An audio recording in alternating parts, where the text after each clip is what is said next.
الرحمن الرحیم۔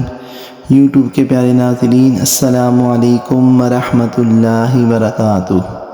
صحابی رسول حضرت سیدنا زید بن ارقم رضی اللہ تعالی عنہ کا بیان ہے، جب یزیدیوں نے حضرت امام عالی مقام سیدنا امام حسین رضی اللہ تعالی عنہ کے سر انور کو نیزے پر چڑھا کر کوفہ کی گلیوں میں گشت کیا، اس وقت میں اپنے مکان کے بالا خانہ یعنی اوپر والے حصے پر تھا۔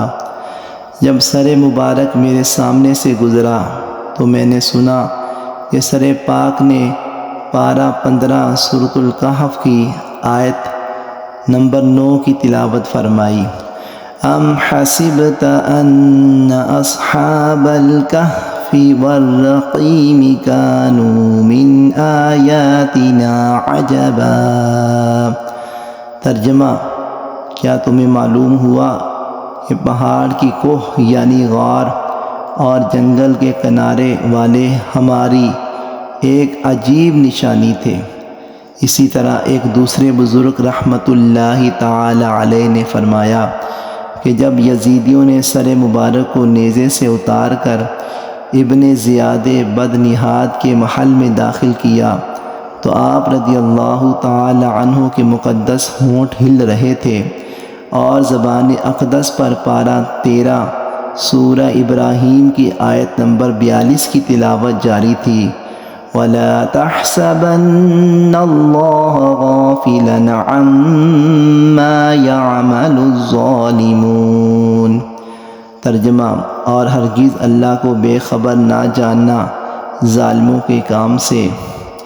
عبادت ہو تو ایسی ہو، تلاوت ہو تو ایسی ہو، سر شبیر تو نیزے پر بھی قرآن سناتا ہے۔ تابعی بزرگ حضرت سیدنا منہال بن عمر رحمۃ اللہ تعالی علیہ کہتے ہیں، خدا کی قسم میں نے اپنی آنکھوں سے دیکھا کہ جب امام حسین رضی اللہ تعالی عنہ کے سر انور کو لوگ نیزے پر لیے جاتے تھے، اس وقت میں دمشق میں تھا۔ سر مبارک کے سامنے ایک شخص سورۃ الکہف پڑھ رہا تھا۔ جب وہ آیت 9 پر پہنچا، ام حسبت ان اصحاب الکہف والرقیم کانوا من آیاتنا عجبا۔ ترجمہ: کیا تمہیں معلوم ہوا کہ پہاڑ کی کوہ یعنی غار اور جنگل کے کنارے والے ہماری ایک عجیب نشانی تھے؟